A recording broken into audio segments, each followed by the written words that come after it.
উদীচী ট্র্যাজেডির 20 বছর তদন্ত গাফিলতিতে সব আসামি খালাস, মামলা ঝুলছে উচ্চ আদালতে। উপজেলায় আওয়ামী লীগের প্রতিদ্বন্দ্বী বিদ্রোহীরা জমজমাট প্রচার, রাজনীতির মাঠ থেকে ছিটকে পড়েছে বিএনপি।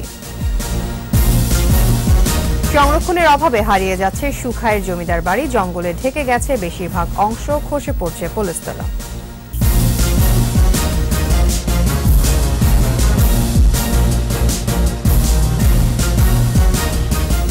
শুনছিলেন ফার্স্ট সিকিউরিটি ইসলামী ব্যাংক লিমিটেড সংবাদ শিরোনাম। আমন্ত্রণ জানাচ্ছি 21 দেশের সংবাদে, আপনাদের সাথে থাকছে আমি তাসনিমা ফিফা।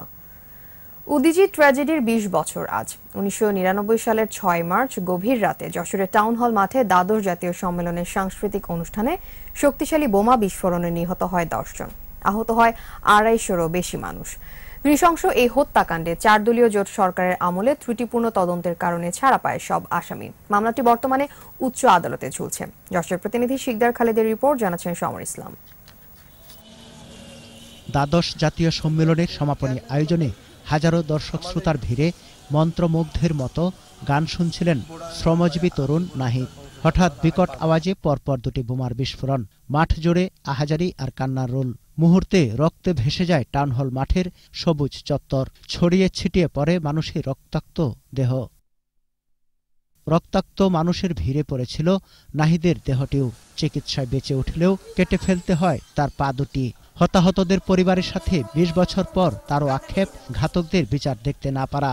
বিচার তো একে সমস্ত বিচার বাংলাদেশে হচ্ছে, তাহলে আমাদের উদীচী ট্র্যাজেডির বিচার কেন হবে না?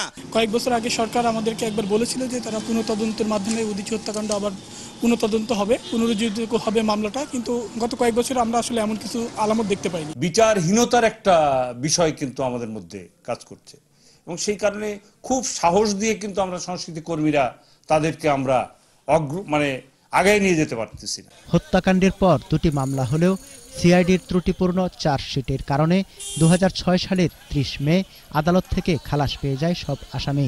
পরে সরকার পক্ষ উচ্চ আদালতে আপিল করে। সরকারি কৌঁসুলি জানান, উচ্চ আদালতের সিদ্ধান্তের অপেক্ষায় আছেন তারা। আমাদের রাষ্ট্রের সর্বোচ্চ যিনি আইন কর্মকর্তা, বিজ্ঞ অ্যাটর্নি জেনারেল মহোদয়, উনি মামলাটা দেখভাল করছেন এবং ওনাদের পক্ষ থেকে মামলাটা দ্রুত পদক্ষেপ নিয়ে যদি শুনানি করেন তাহলে মামলাটা পুনরায় আবার বিচার শুরু হয়। মামলার 23 আসামির 1 জন মারা গেছেন, 2 জন আইনশৃঙ্খলা বাহিনীর সাথে বন্দুকযুদ্ধে নিহত হয়েছে, বাকিরা জামিনে আছেন। সমর ইসলাম, 21 টেলিভিশন। এবার আমাদের বিশেষ আয়োজন উপজেলায় ভোট।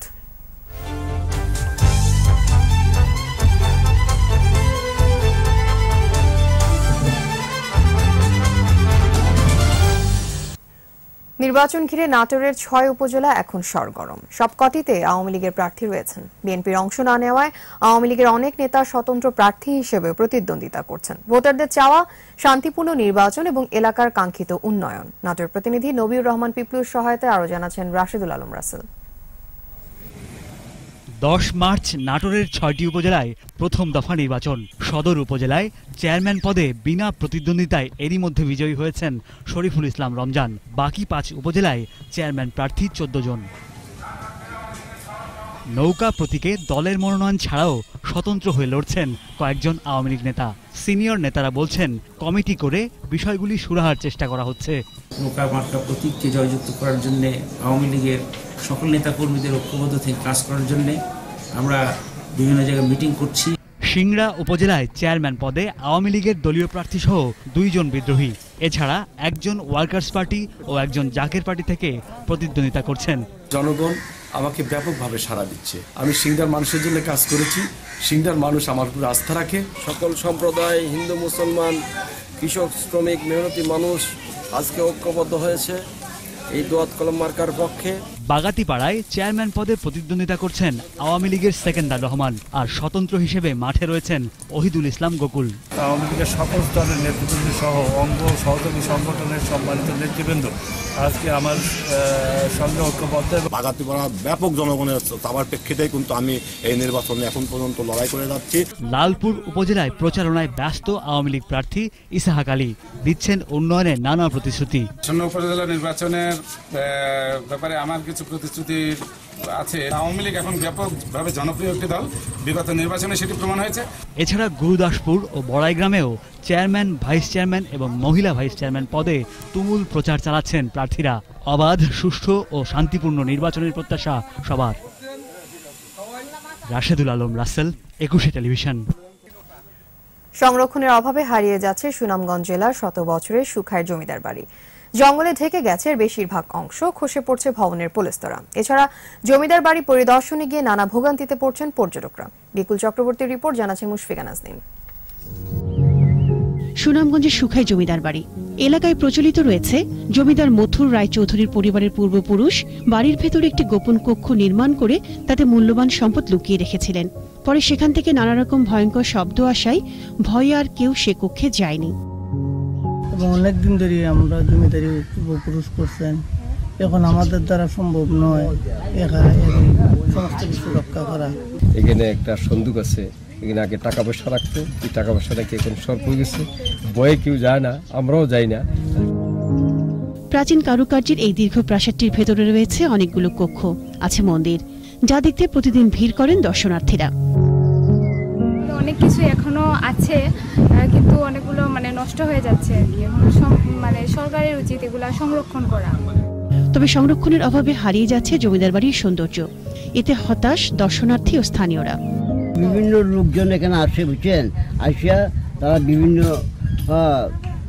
ছবি ছাপা নিয়ে যায় এবং এবং এইটা পর্যটন কেন্দ্র হিসাবে রক্ষণাবেক্ষণ হইলে আমার মনে হয় সেই দুটি ভালো হবে।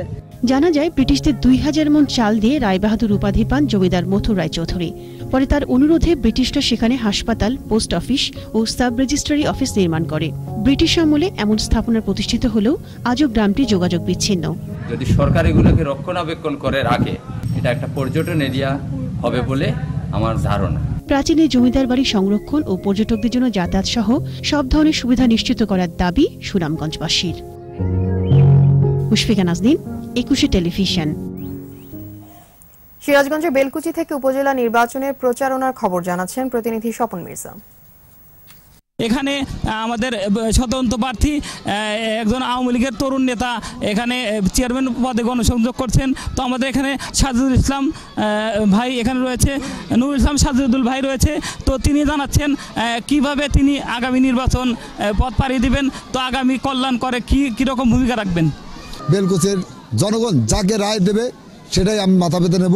আমি আশা করি যদি জনগণ সুষ্ঠু সুন্দর পরিবেশে ভোটটা দিতে পারে বা সেই ভোটের ফলাফলটা আমার পক্ষেই শতভাগ আসবে, এটা আমার প্রত্যাশা। এখন আমরা একজন ভোটারের কাছে যাব, তারা আগামী দিনের ভোটটা কেমন চান, আসলেই কিভাবে তারা প্রার্থীকে বাছাই করে নেবেন। তো সেই লক্ষ্যে একজন ভোটার আমাদেরকে তাদের প্রত্যাশা ব্যক্ত করবেন। ধন্যবাদ।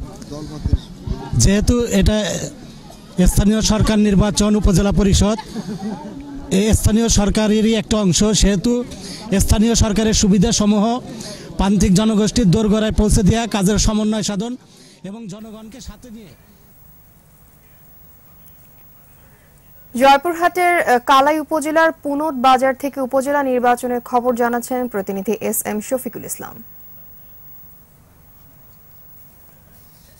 নির্বাচনের সময় যতই ঘনিয়ে আসছে, প্রচারণার তুঙ্গে উঠেছে কালাই উপজেলায়। মাঠ চষে বেড়াচ্ছেন প্রার্থীরা।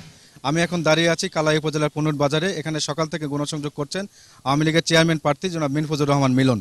আপনি তো গত 2 টার্ম চেয়ারম্যান নির্বাচিত হয়ে কাজ করছেন, এইবারও 3য়বারের মতো দাঁড়িয়েছেন। তবে আপনি কেমন সাড়া পাচ্ছেন ভোটারদের? আমি 2009 এবং 2014 সালে পরপর 2বার কালাই উপজেলা পরিষদ চেয়ারম্যান নির্বাচিত হয়েছি। আমি 10 বছর ধরে মানুষের পাশে আছি এবং মানুষের উন্নয়নের কাজ করবার চেষ্টা করছি। এবার প্রথমবারের মতো বাংলাদেশ আওয়ামী লীগের যশোরের খোলাডাঙ্গায় শিশু। দর্শক, এরই সাথে শেষ করব ফার্স্ট সিকিউরিটি ইসলামী ব্যাংক লিমিটেড 21 দেশের সংবাদ। এই মুহূর্তে বঙ্গবন্ধু আন্তর্জাতিক সম্মেলন কেন্দ্রের বহুমুখী পাটজাত পণ্যের মেলার উদ্বোধনী অনুষ্ঠানে বক্তব্য রাখছেন মাননীয় প্রধানমন্ত্রী শেখ হাসিনা। আমরা সরাসরি চলে যাচ্ছি অনুষ্ঠান স্থলে।